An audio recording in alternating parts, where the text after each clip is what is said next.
Alex and I, we didn't coordinate or anything, but I broke my presentation up into 2 parts as well.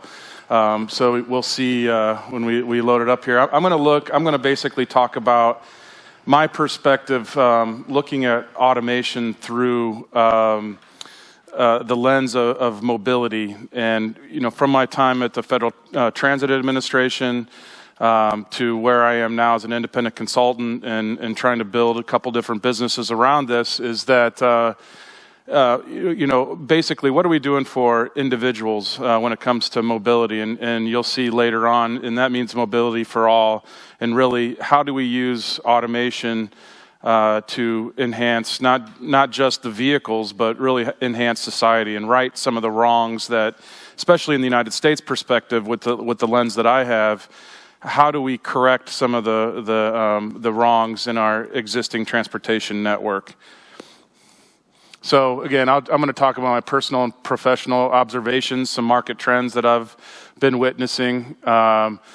New vehicle development, what I call purpose-built vehicles, like that particular vehicle, the Vectus back there. I'll talk about in my what's next in the next presentation about a master planning project that I worked on, and then we'll talk about what's next. So this was an article in the New York Times, and it really, if anybody see this article in the New York Times at all? If not, I'm glad I was able to bring it to you. And I've actually met Allison. She spoke at a conference, the Automated Vehicle Summit, for me at a panel that I'd organized there. But it was a great multimedia presentation, and you'll see from the title, automated vehicles can't save cities. They could actually make cities much worse. And I think that's, I think most of us, here today at Podcar City, really understand that.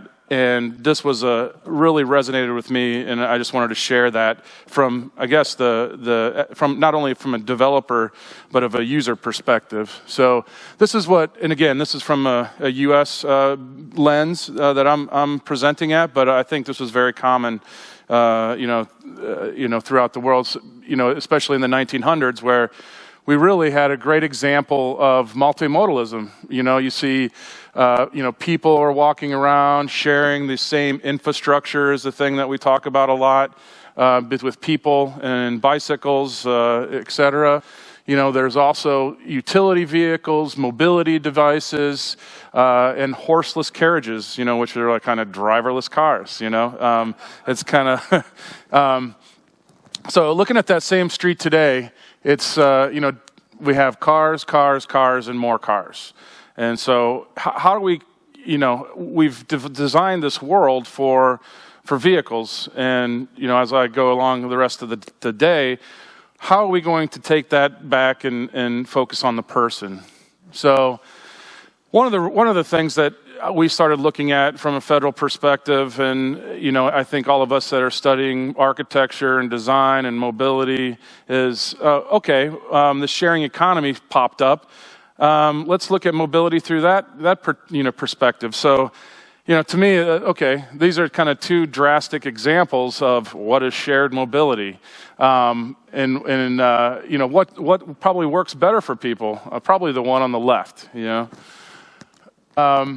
And we also see that, technology, mobile computing, personal devices, the plethora of different choices is a good thing, but we're in a kind of reactionary phase. And one of the things I'd worked on there's another small kind of boutique planning firm, Alta Design, is we started coming up with, it's called mobility hubs or automated, oriented development, looking at how all these different types of mobility devices could be utilized to encourage greater mobility and hopefully integration with the onslaught of automation. And so, as a kind of professional in this world, looking at the mobility aspect of automation, what's frustrating to me is that, this is just kind of this isn't scientific or anything, but, where all the investment is, where all the venture capital money is going, what the media is talking about is largely the prospect of the ubiquitous automated taxi. In the Uber model or the Lyft model, you enhance that and you take the driver out, and what do we get? We don't get much of the same, but that's kind of what we're getting fed now. And then, there's a little bit of discussion on the trucking and the freight, and then the shuttles, and then, maybe the little, grocery delivery vehicles and things. That's in the automation world. But I'd put this slide together for another client that was interested in, what's actually going on, and it's. I think I did a presentation a couple years ago about mobility, and here at Podcar City, and I explained it as, it's the wild, wild west. There's just crazy, interests getting involved, atypical interests. You have Waymo that's purchased 62,000 Chrysler minivans. That was a really kind of sad day for me, actually, because when Google first came out with their Firefly vehicle, which was a purpose-built vehicle, I had really high hopes of where the industry might go. And I was a little saddened to see that, the powers that be and whatever made the choice to go towards Chrysler minivans. I think there's as a developer of some of the products, I kind of understand that because the vehicle is very important. We want to be safe. We want to crash worthiness. So there's a lot of, decisions that had to be made. I was just hoping we'd put a little more effort into the purpose-built vehicles, and we'll get to that in my next presentation about what's next. Lyft is working with Hertz, which is a car-sharing company. SoftBank is just putting money everywhere. Drive AI, which is interesting. Drive AI is a small startup automated vehicle company, and at least they're taking minivans and looking at augmenting them. They're putting kind of pedestrian warnings and communication devices on the outside of the vehicle. They're kind of painting the vehicle in different colors. So they're trying. May Mobility is a startup company that is converting low-speed electric, for the lack of a better term, golf carts. And so doing, really first and last mile. But again, just converting a golf cart, I don't know if that's the panacea or the hope that we have for this technology. And so there's some other ones. We have, obviously, everyone probably knows about Navia and Easy Mile.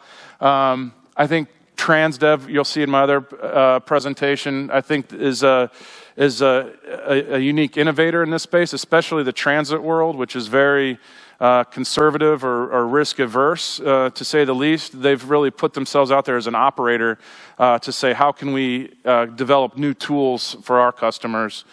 And smart mobility, unfortunately, smart mobility has been an innovator in this space. They've bought some really great people-oriented technologies for mobility choice, but they're, I think they've stalled a little bit. RDM is a really unique customer, our product developer out of the UK. If you're not familiar with them, they've done some long-term pilots in Milton Keynes, and I'll talk a little bit about that and how I'm hoping to utilize their research platform to further on the efforts in developing a purpose-built vehicle. So just to kind of reiterate, my perspective and where, unfortunately, where the automated car is going and how we have to look at this technology differently. You've probably have all seen this, some kind of version like it, but, we have the car, the electric car, and the autonomous car. I don't care how close you get them or even how small you can get them. When you're coming into demographics where we're urbanizing, the population's growing, just enhancing the vehicle as we know it today is not going to do what we want for us. So this is a present. This might be a little bit dated, and this environment is moving very rapidly. But this is probably about a year ago that I talked with someone I knew at Lyft, and he shared a presentation with me, and you have to kind of look at it over here, but they see, in the number 2 section here, autonomous, below 25 miles an hour. By 2022, merging towards, no opportunity. And I think that is total, booyah, for lack of a better term, because as you'll see as I continue on my kind of story here, the real opportunity is in the first and last mile in automation, how we provide greater mobility, connectivity to our investments in transit, et cetera. And so, I'll put all my money on that we're going to see more purpose-built vehicles in that low-speed range, even with freight and package delivery and other things. And so one of the reasons I say this is that, in the United States, we have a national annual survey. In 2017, this is how it kind of fell out. And I'm just highlighting here with the red circle that the number of trips, the distances that we have, outside of the 6 and 10 mile, which, okay, I don't know if the car is going to go anywhere fast. I don't know if it's not going to disappear, at any time in the near future. And we have trains and subways. So we really have that 6 to 10 mile commute kind of handled. But what's really necessary is the next two higher levels is the first and second mile travel pattern. And again, what also leads me to this to believe this is that the Bloomberg Philanthropies also did a kind of a survey, and last mile mobility leads in anticipated use of automated vehicles in the 38 surveyed cities. So that means that's what the cities want. That's what they need to solve. And so actually Krister shared this with me probably about a year ago or so, Swedish artist, is there room for pedestrians in that last mile? And so I thought that's a great image that resonated with me, is that, if you envision all the infrastructure that we've built for cars, what's really left for us? And when I say us, I think in our circle yesterday is one of the things I focused on, and it really it came from me working on a accessibility program in technology at the federal level. Is that when we're talking about that first and last mile, and we're talking about developing mobility solutions for people, we need to also think about folks that don't want to drive, can't drive for various reasons, whatever ability or disability they don't have. And to me, we're stranding 25 million Americans are unable to get to work in an ample amount of time or without much challenge, due to their situation in the transportation network that we've created for them. And so this is an opportunity to change that. So what's my point? Utilize the tool of automation to enhance society, not just cars. And so stick around for the next, and we'll do what's next later. Thank you.